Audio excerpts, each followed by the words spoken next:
दुनिया के किसी देश का कोई राजा था, बहुत नामी गिरामी और शक्तिशाली। उसकी एक बेटी थी, बहुत ही खूबसूरत, लेकिन वो इतनी सुंदर और आकर्षक थी कि उतनी ही शरारती, घमंडी और अपनी मनमर्जी की मालिक भी थी। बीसियों बड़े बड़े राजकुमार उससे शादी करने की आस लेकर आते थे और निराश होकर चले जाते थे। उसे कोई पसंद ही नहीं आता था। वो किसी को भी अपने लायक नहीं समझती थी। अपने घमंड में वो उनका मजाक उड़ाती, उन पर ताने कसती और तरह तरह के नाम देती थी। लड़की जवान हो गई, शादी करना जरूरी था। आखिर कब तक कुंवारी बैठी रहती? राजा ने सोचा कि एक बार में ही हर तरफ के राजकुमारों को बुलाया जाए और फिर भरे दरबार में शहजादी को अपना पति चुनने का मौका देना चाहिए, ताकि वो अपनी मर्जी का वर चुन ले। कोई न कोई ऐसा निकल आएगा जिसे वो जरूर पसंद करेगी। इसलिए एक बड़ा जश्न करके राजकुमारी के उम्मीदवारों को बुलाया गया। जश्न का दिन आया, दरबार लगा। राजकुमार, नवाब, जमींदार वगैरह अपने अपने पद के अनुसार बैठ गए। हर कोई अपनी अपनी वेशभूषा पर खूब बना संवरा था। शान और दिखावा दिखाने का इससे बढ़कर और क्या मौका होता। सब एक दूसरे से आगे निकलने की कोशिश में थे। जब दरबार भर गया, सारे मेहमान आ गए, तो राजकुमारी आई और एक सिरे से हर एक को परखी हुई निगाहों से देखती हुई चली गई।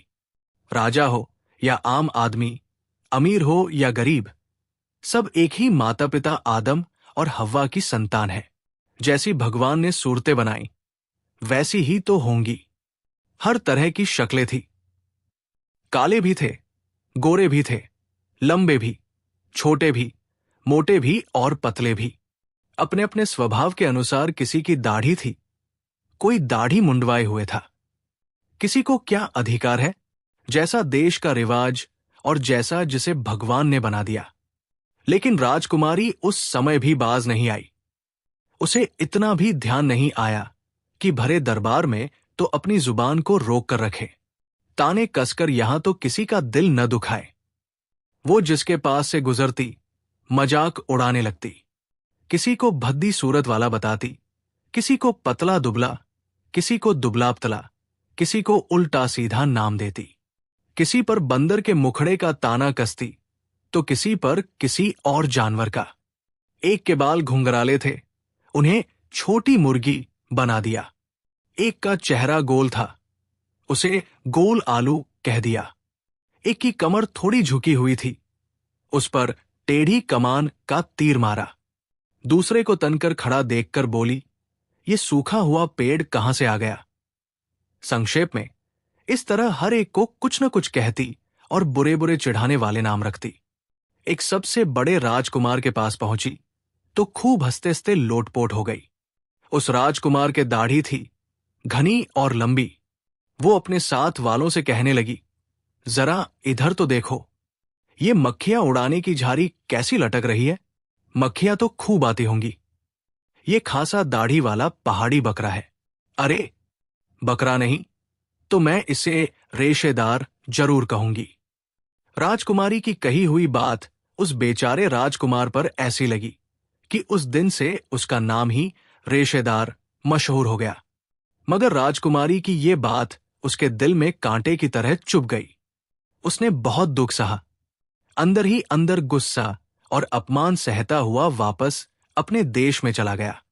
उसे बड़ा आश्चर्य था कि एक राजकुमारी, इतने बड़े बाप की बेटी और ऐसी जुबान की कड़वी, किसी का लिहाज नहीं, राज्य के मेहमानों के साथ इस कदर बुरा व्यवहार। उधर राजकुमारी के पिता बूढ़े राजा को अपनी बेटी की हरकतें पसंद नहीं आई।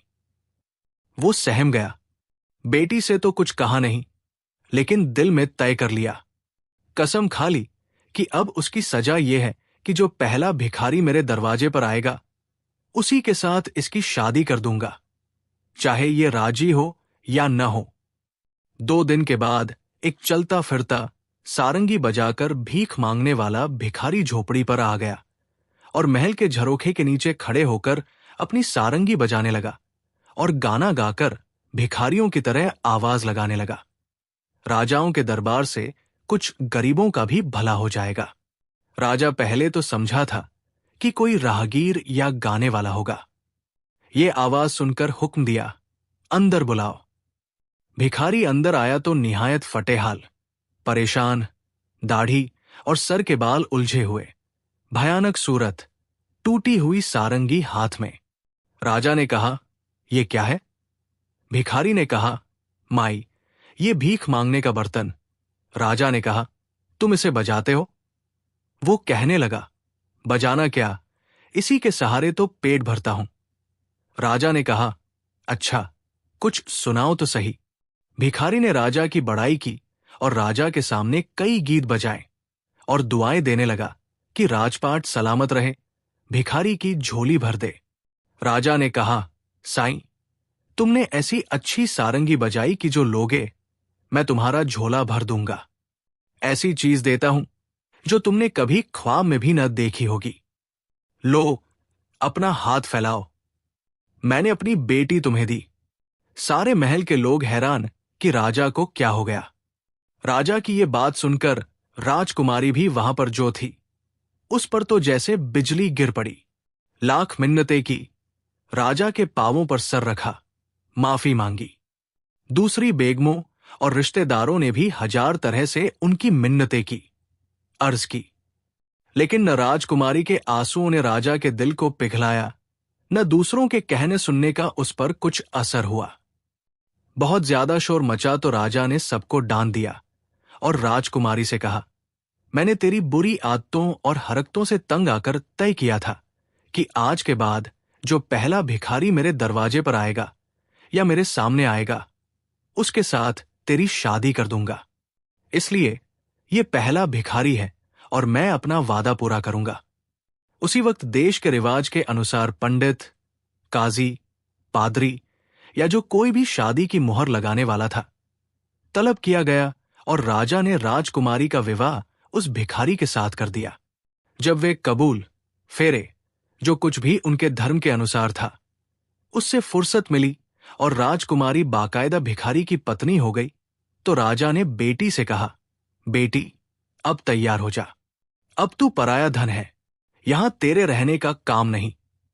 अपने पति के साथ जहां ये तुझे ले जाए, चली जा। राजकुमारी का रो रो कर बुरा हाल था। वो दिल ही दिल में अफसोस कर रही थी कि वो घमंडी और घिनौनी हरकतें न करती तो ये दिन न देखना पड़ता। फिर राजकुमारी और भिखारी दोनों पति पत्नी पैदल उसी वक्त महल से निकलकर चल दिए।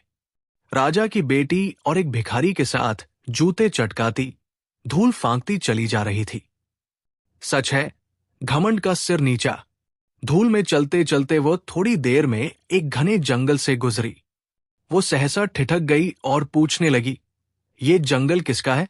भिखारी ने कहा, इस जंगल का मालिक राजकुमार, रेशेदार, दाढ़ी वाला है।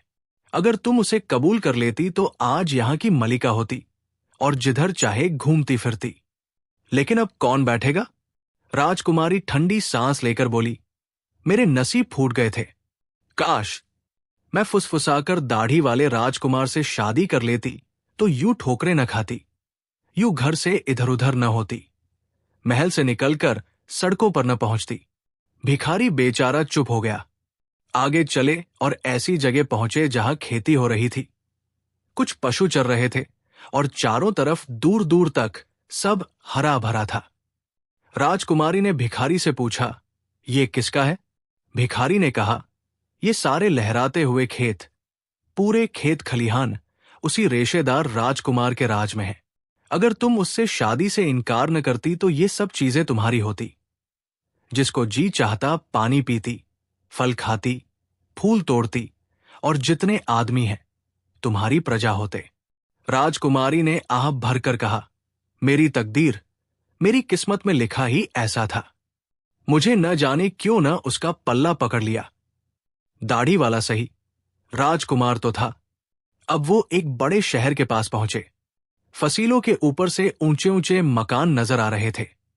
दरवाजे पर आने जाने वालों की भीड़ थी। मालूम होता था कोई अच्छी जगह है। राजकुमारी ने कहा, बड़ी रौनक का शहर।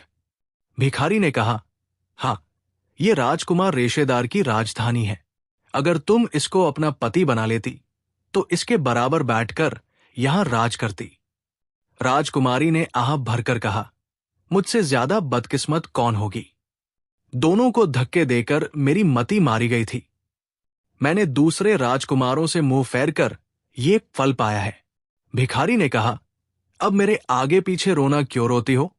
मैं ये बातें सुनना नहीं चाहता। मेरा काम नहीं कि तुम्हारा दुखड़ा सुनूं।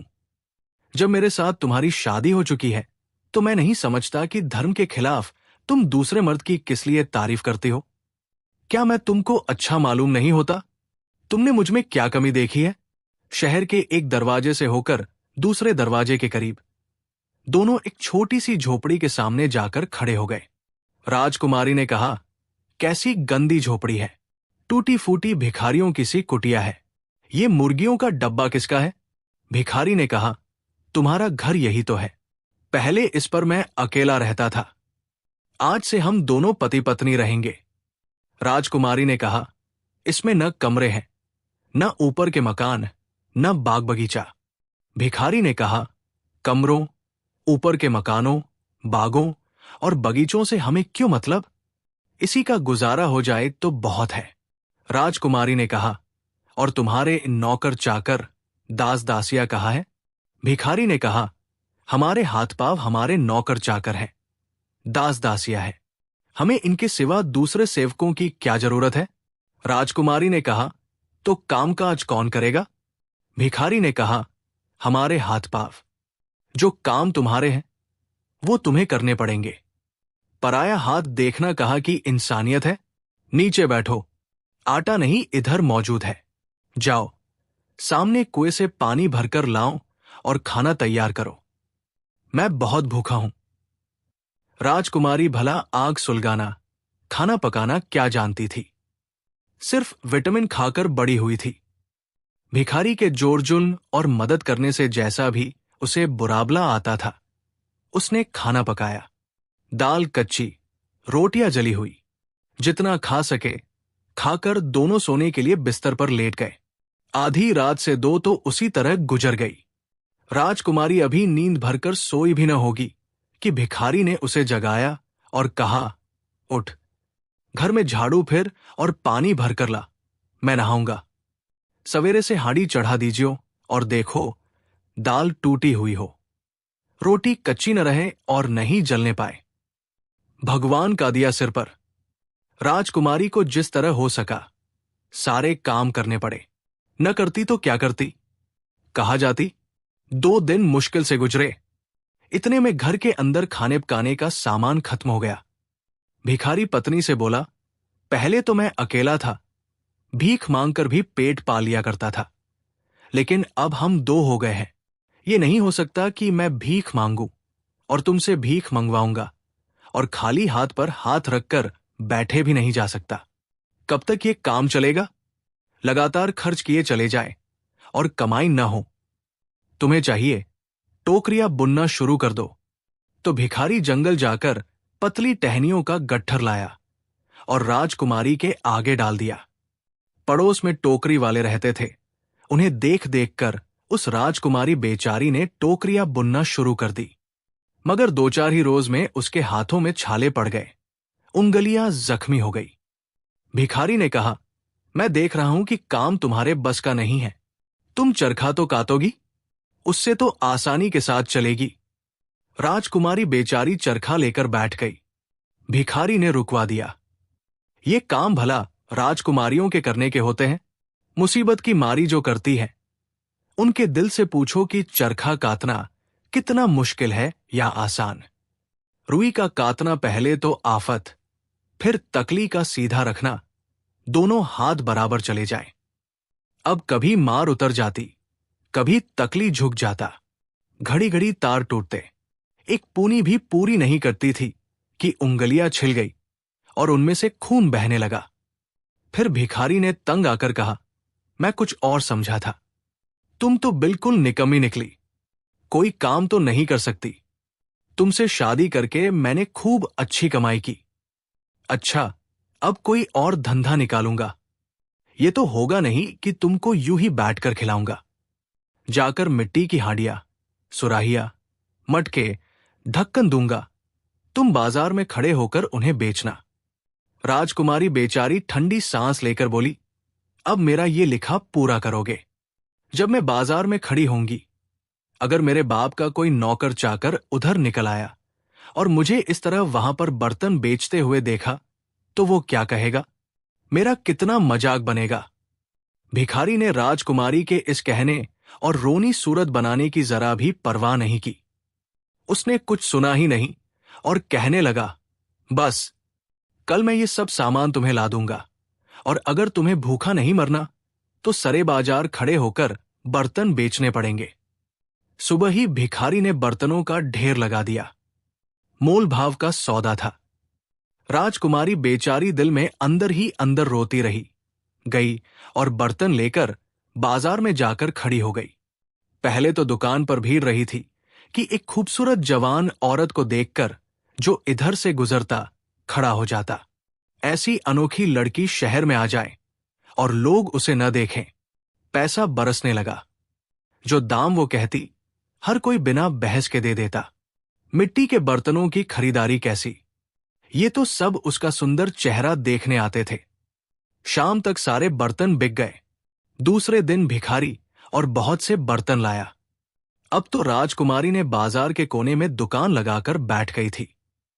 बैठे देर नहीं हुई थी कि एक शराबी सवार घोड़ा दौड़ाता आया और राजकुमारी की दुकान को रौंदता हुआ निकल गया।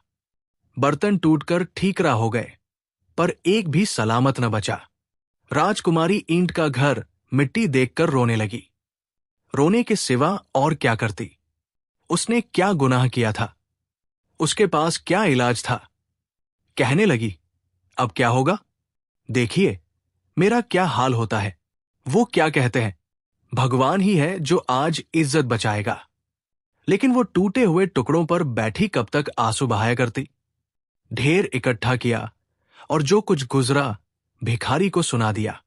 भिखारी ने आंखें बदल कर कहा, बाजार को अपने मां बाप का घर समझ रखा है। मैं तो पहले ही जानता था कि तुम इस काम के भी काबिल नहीं हो।